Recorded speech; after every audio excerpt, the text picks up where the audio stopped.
Welcome to Two Girls Talk Transits with our hosts. Hi, I'm Maddie delrae. I'm a professional practicing astrologer with a focus more on Hellenistic traditional astrology and with an intense love and desire for predictive transiting astrology. And I'm Kaleigh Smith. I'm a healing coach and art therapy grad student with a slight obsession with reading the stars. I combine astrology, spirituality, and traditional psychology to help people live with intention. Without further ado, we welcome you to Two Girls Talk Transits, where we talk about all the upcoming astrological transits and what you can do to keep yourself sane and absolutely aligned.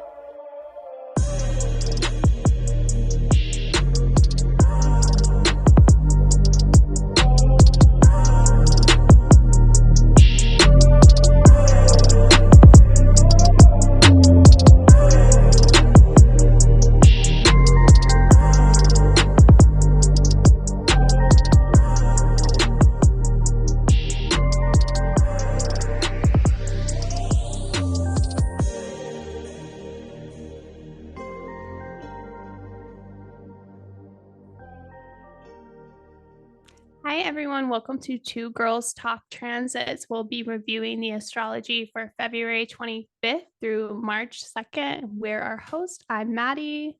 And I'm Kaleigh. And let's get started.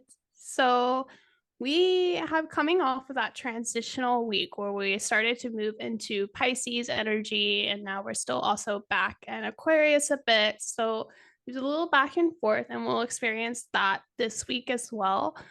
But on the 27th of February, we have Mars and Aquarius making a square to Jupiter and Taurus. So this is it's a square, which can always bring conflicts and frustrations, but Mars and Jupiter can work really well together if you need energy and optimism to take big action. Like Jupiter can really make you feel validated in the direction that you're moving and how you are taking action and moving forward. So it can be, I don't know, a little overdoing it, but exciting, I feel like.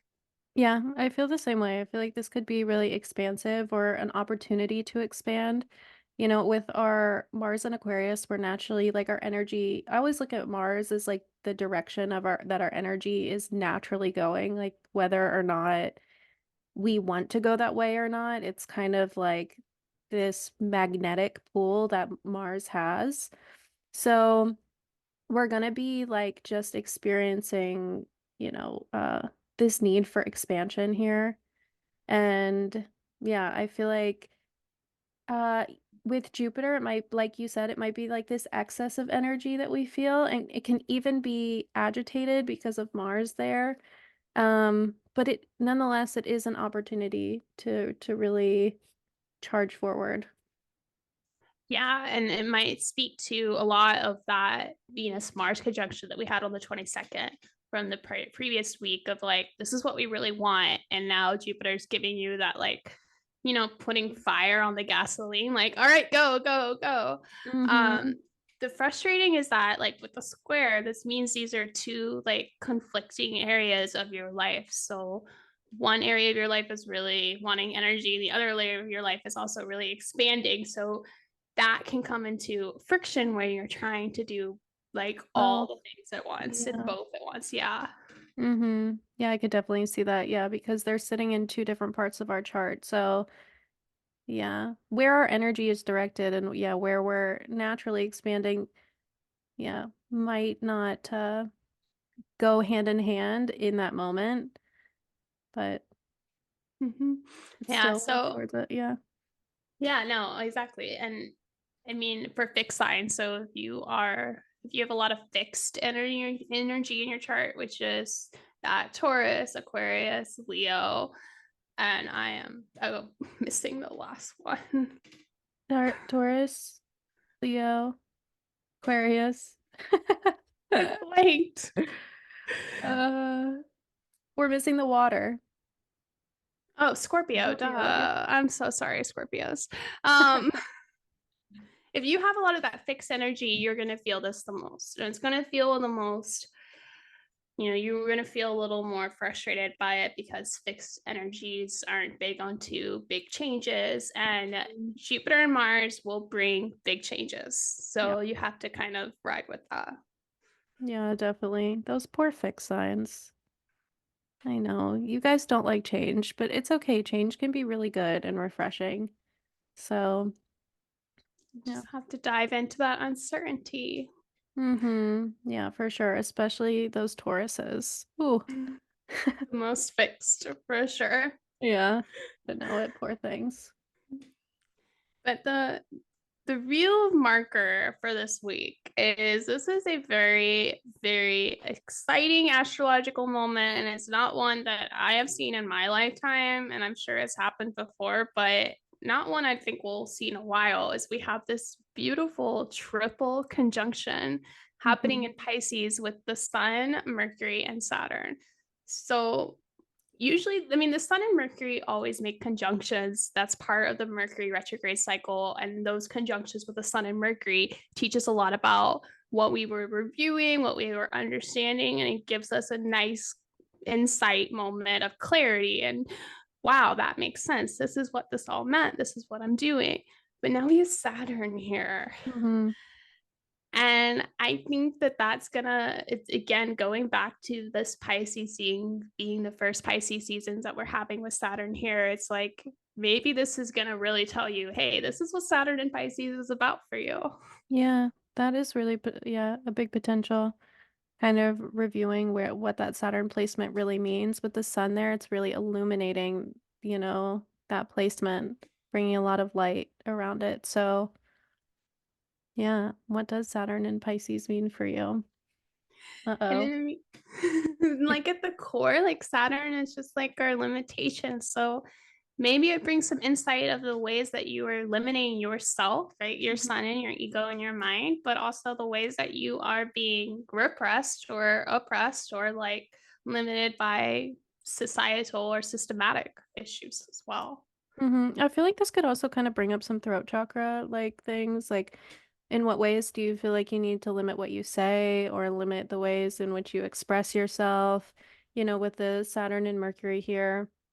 Yeah, like what are the limitations around your communication style, even? Mhm. And how can we, yeah, kind of dive deeper into that? I think Mercury and Pisces wants to connect, wants Mm. to, it's very compassionate, very like, it doesn't want to put any boundaries or it just wants to openly love. Yeah, but Saturn here might bring an interesting, um, how do you say? The only word that I can think of is flavor. Yeah, might bring an interesting flavor. Yeah, well, I mean, when I was thinking a bit about what you said in the last podcast about like Pisces season being isolating and like lonely for Mhm. you. And this may be a thing where we're having this big insight into our life. Like we're having this deep understanding, the sun and Mercury coming together, but it's like no one else gets it. No one else can Mhm. understand it. Like that Saturn element of I can't actually share this information out to other people because maybe judgment, or maybe they wouldn't understand, or maybe it's just not the same. Like there's this feeling of being more siloed off from your reality or from your society almost with this Mhm. information you're holding. Interesting. Yeah, does Saturn kind of is representing this kind of like separation or segregation here? And usually, because Saturn will try to contain things or limit things in some way, and that can make you feel more closed off sometimes with our expression. Mm-hmm. Yeah. Yes.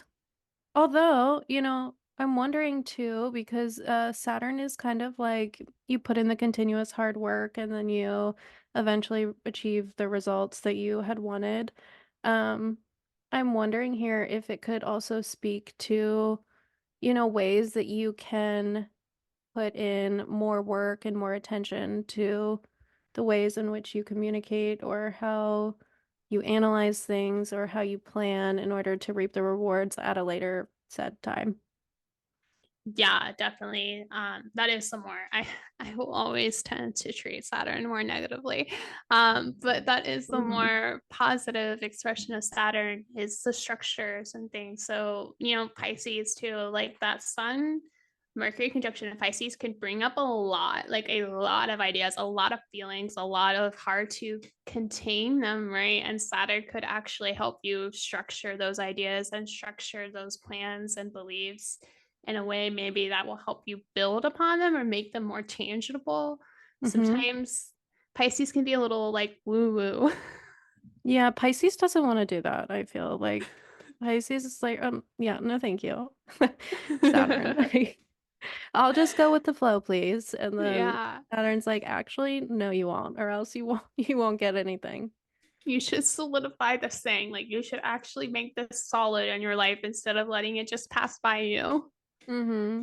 It's so funny. We should talk a little bit. So Maddie had mentioned she treats Saturn a little bit more negatively. So Maddie is a night chart and I'm a day chart. So we have malefics in astrology, and the two major malefics, there's two major ones, right? Mm-hmm. Are Mars and Saturn. So if you're a night chart, Saturn is more malefic for you, and then if you're a day chart, Mars is more malefic for you. So for Maddie, Saturn is a bit packs a bit more of a punch. Yeah, Yeah, I don't definitely. mind Saturn so much. For me, like Mars is, oh my goodness, can't stand it. But so yeah, it's interesting to know if you want to look into whether or not you're a night or a day chart. It's just dependent on whether you were born at night or during the day. But yeah, you can see which one is more malefic for you, or kind of it will be that energy in your chart that feels like uh it just really gets you every time. Always just like sweeps you off your feet of like, oh my gosh, I have another problem that I have to deal with now. Yes. Mm-hmm. Yeah. And I mean, if you were born around sunset, sunrise, like look, if you actually have an understanding what your chart looks like, look for that ascendant, the horizon line, the ACDC. If the sun is above that horizon and you were born during the day, if it was below, you were born during night, it's that simple. That just tells you sort of what team the planets are on, if the planets are on your team or not. Mm-hmm. Yeah, for sure. Yeah. So I think anytime, like, for example, say that you're like right now, Maddie is a night chart and then she's experiencing like these major aspects with the Saturn right now. So for her, they might play out a little bit more like spicy, or they might be like a little cut a little bit deeper. Mm-hmm. But for somebody who has a day chart like myself, it might have more themes of like structuring and long-term planning and things like this. Yeah. Mm-hmm. Would you Yeah. say that that Yeah. fits? Exactly. Like usually when we see the malefic that's outside of your team, outside of your sect, as we call it, they usually just bring things that are just they don't give you anything of benefit, right? They just give you challenges. Mm-hmm. Versus the malefic that's in your team or part of your team, they will still give you challenges, but those challenges have a way to build you stronger, actually be beneficial for you in the long run.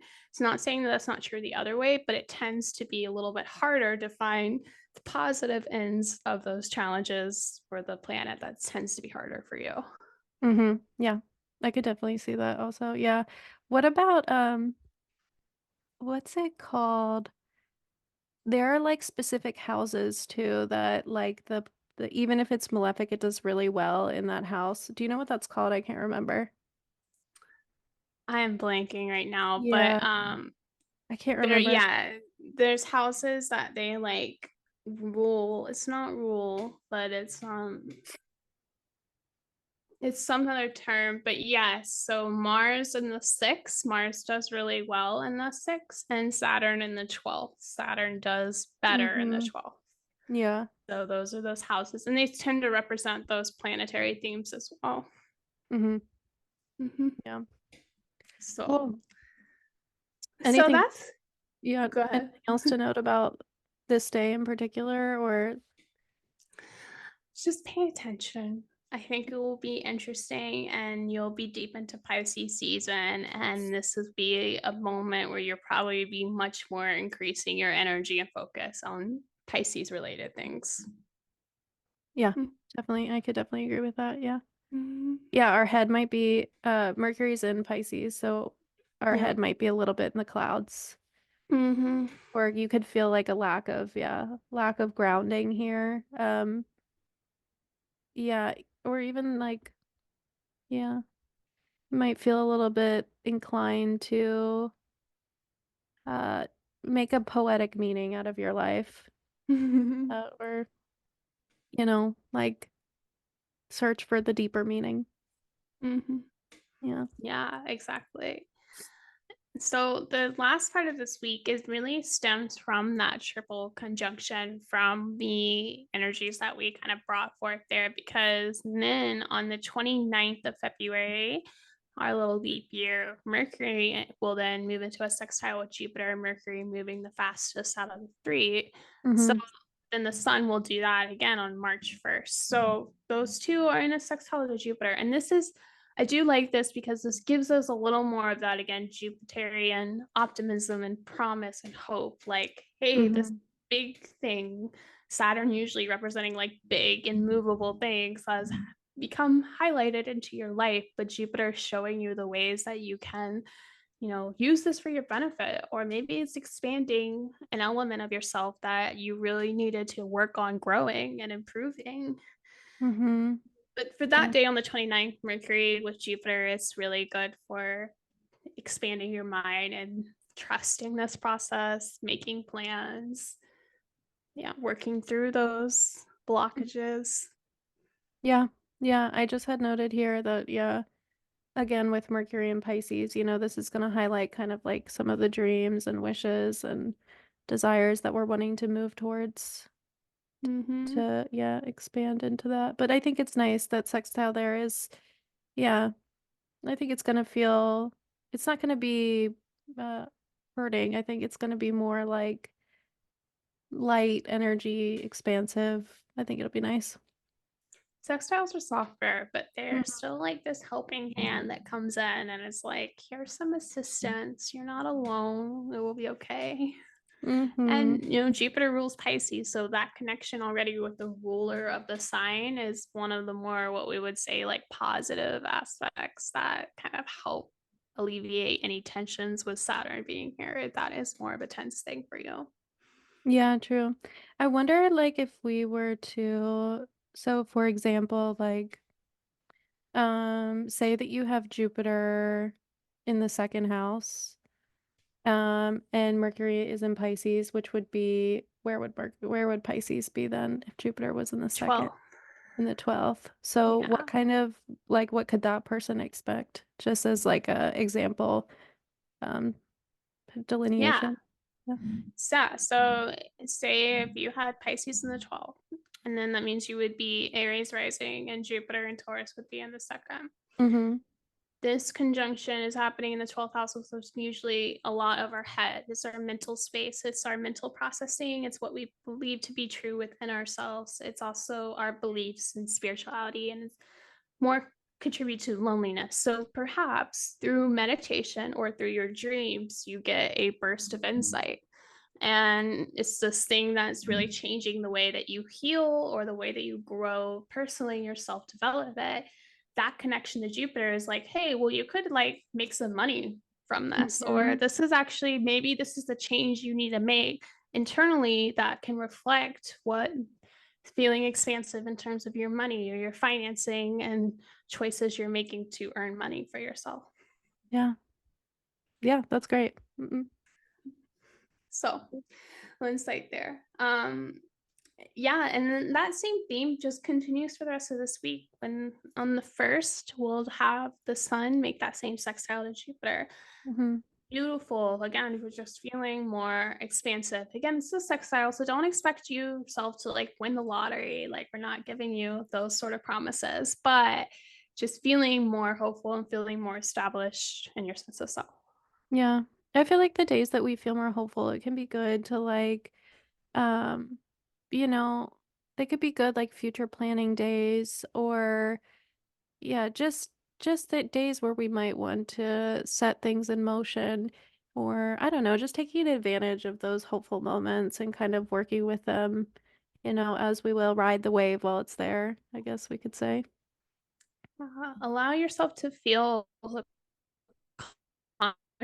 contrast, right? Like those moments that this creates some sort of contrast in your life, like perhaps there were like little more difficult like pieces, and this sextile to Jupiter is like showing you how beautiful it is to have the sun shining on you as you're walking down and like letting things kind of flow off of you. Like allow yourself to feel what it feels to feel more positive and expansive versus limited, which Saturn can do. That's a good point. Yeah. Yeah, usually contrast can be hard. Yeah, it can be like Hmm.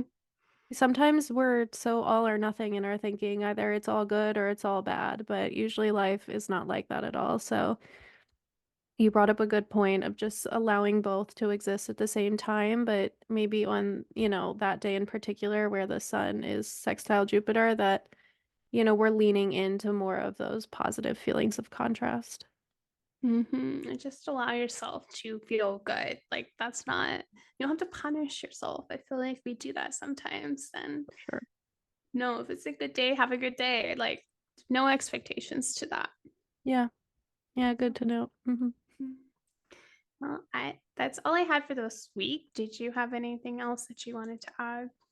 I think that's all for this week. Yeah. Well, it's good because next week's really busy. So, just get the insights. A good week for journaling, a good week for just understanding those insights for sure. Mhm. Yeah, I agree. Yeah. And then next week we will ramp it up. We're entering into March, which is the eclipse season. So Uh-oh, get ready. It'll be themes similar to this August. fall. Yeah. You Was mean it? It was October? August. Was it October? Not August? Yeah. Okay, sorry. Whoops. October. Venus, August was the Venus retrograde that we were talking Oh, about. yeah, yeah, yeah. I always get them confused for some reason. Yeah. So we'll see you next week for that. Bye, guys.